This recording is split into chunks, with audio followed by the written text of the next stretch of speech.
Hi, I'm Bridget. Today I'm excited to share the walkthrough of the Green Witch's Oracle deck with you guys. I've been pulling this out more during the spring and summertime, but I've also been known to bring them out through the seasons too. I always like to change things up. So this is by Arin Murphy-Hiscock and illustrated by Sara Richard. This deck has 50 cards and it is by Adams Media. And the nice thing is that they have illustrations and also the name here throughout each of these sides. So no matter where you put it, except from the bottom, obviously, you'll be able to easily pull out this deck. And what's nice is that they have these circles, half circles here. So I always like that for decks. It makes it easier, and it is a really nice sturdy deck too. So that comes out easily. It's just simple on the inside. And even on the bottom, they have these cute illustrations. I would guess maybe nocturnal plants and animals.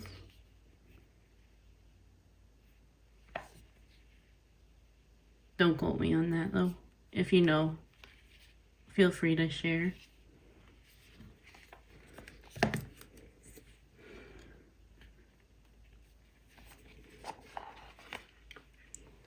This is also black on the inside, so I'll just put these aside.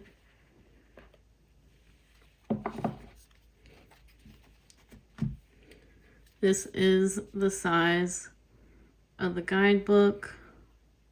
Hopefully that's a good estimate. I do usually like these kinds of sizes for guidebooks. I don't like the big bulky kind. And that way I can always like carry these around with me if I wanted to. And as we learned from the last one, I usually just set the guidebooks aside and I just go deep into the cards and their meanings. But they do have a nice contents page here. Understanding the Green Witch Oracle deck basics, working with the deck, preparing your deck for readings, how to read Oracle cards, and Oracle card spread ideas, and lastly, the cards and how to interpret them. Here's the introduction. I always skip through that. And I think I'll just flip through. Oh, and here are some of the Oracle card spread ideas. I'll go through each of those. Feel free to screenshot any of them if you want to use it.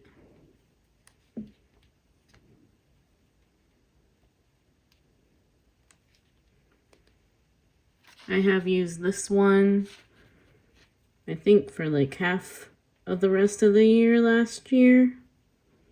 So I might do that again.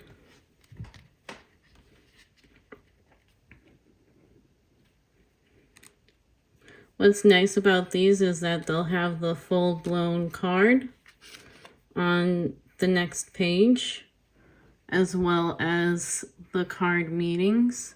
And they always include a reflection question at the end to help, to further help with your readings. And even on here, as well as the cards, they do have keywords too.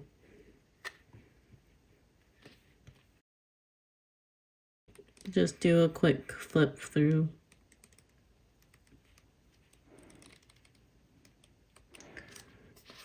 And before I get into my deck, I do number my cards when they don't have it on there. So before, I would always flip to the back and see which each card meaning meant. These are matte cardstock and they're pretty thick too. So with like a ballpoint pen, I was able to easily write these numbers on each of the cards. And here's the back.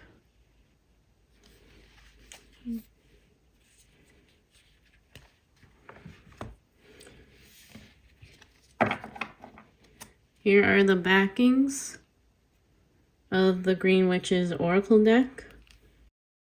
The nice thing about it too, it's reversible. I always like that. But there are no reverse card meanings. So that's also up to your own interpretation if you want to include that too. And again, before I get into the cards, I do number them. That's just what works best for me. If it doesn't work for you, that's totally fine. That's the whole point of witchcraft and our practices, is to figure out, like, trial and error, figure out what works best for you and what doesn't.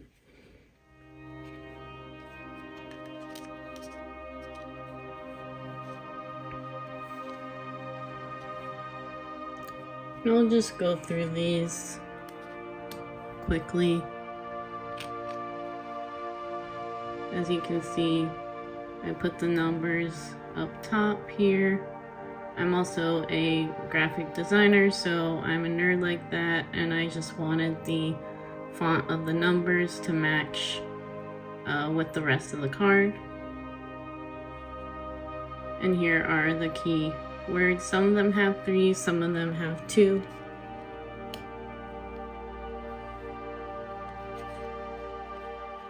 And it is pretty thick cardstock. It does bend like a little bit, but I think maybe that's the thing with big cards like these, or just cards in general. They'll do that over time. But overall, they're pretty sturdy cardstock too. And these are pretty big cards. I had a hard time getting used to them at first since I have small hands, as you can see. But what you could do if you felt comfortable doing it is using a paper guillotine and cutting the edges. Make sure it's sharp, and also use a corner cutter for the edges. I'm too nervous to do that, but I feel more confident adding numbers, apparently.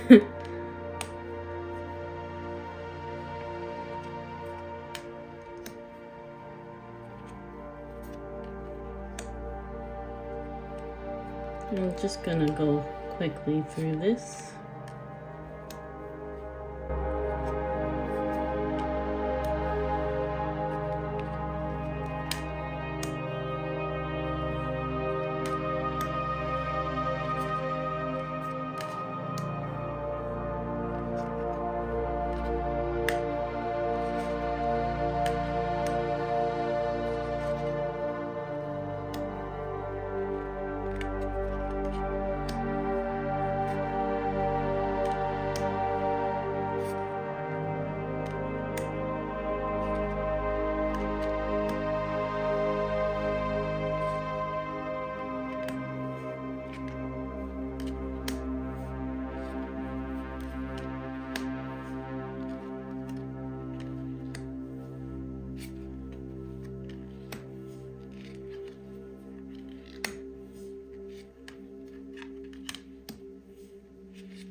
When I'm shuffling these, they are a bit hard to get used to because of the size, as I mentioned. So sometimes what I'll do is I'll spread them out and they'll slide really easily. with this kind of cardstock, which is nice. And then as I hover my hand over each card, for me, my key points are if I feel one's warmer, I know that's the one for me to pick. As I move away and it gets colder, I know to go back to that card. But again, you might have different signals, and that's totally fine. Just want to share that, even though I usually do like to randomly shuffle until one card pops out by itself, I don't usually like to have that control with my readings. I will change it up sometimes.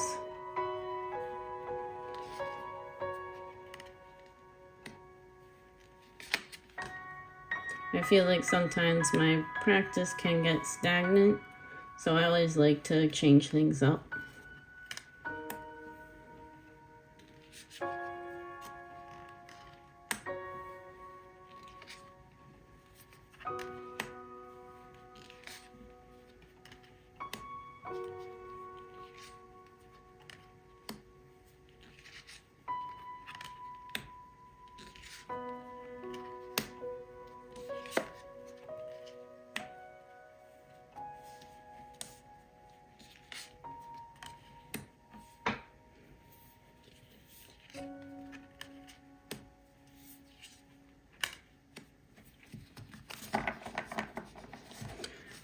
Now, I do love decks that are gilded edges. These don't. I do like the natural look of these. I have seen versions of them where they are, though, gilded. And I'd love to get my hands on that, but I haven't been able to find them. But I do like the natural look of these cards. I think it goes well with the style that they were going for, and especially with the nice cream colored for the cards here.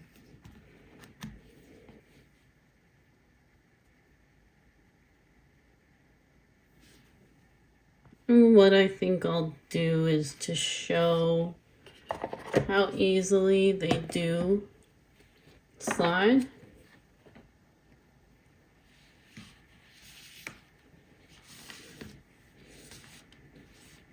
I will like spread them out since there are a lot of cards and they're so big. I do not have the space to do all 50 cards, so I'll just hover. Like, this area starts to feel cold.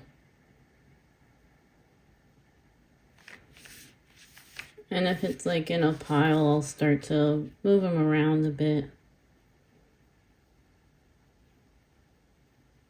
Okay. You got Sage, which is 35. And as you can see, the keywords here are wisdom, purification, and harmony. So I will leave that here.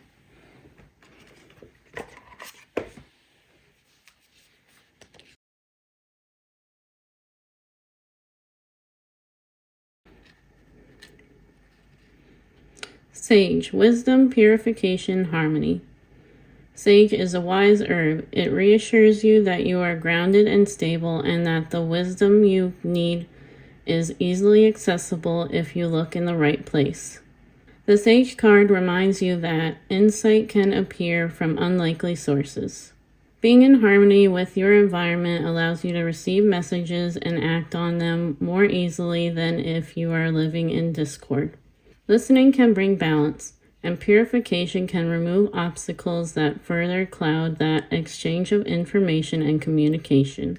Remember that what may not make sense now might fall into place later. Don't be so quick to dismiss advice that doesn't make sense immediately. Remain open and wisdom will come to you. And the reflection question is, how can you help facilitate the communication of wisdom from your surroundings? I thought I'd show a different way that I pull cards for you guys.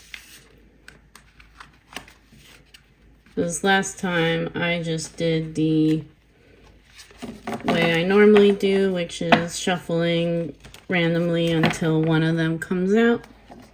And if you shuffle in a different way, let me know. I'm always excited to hear how you guys do things within your own practice if you feel comfortable sharing that. And I think in light of it being the Green Witches Oracle deck, I'll also go out and show a bit of my garden that my family and I have been working on. So I will show you bits and pieces of that as we go outside.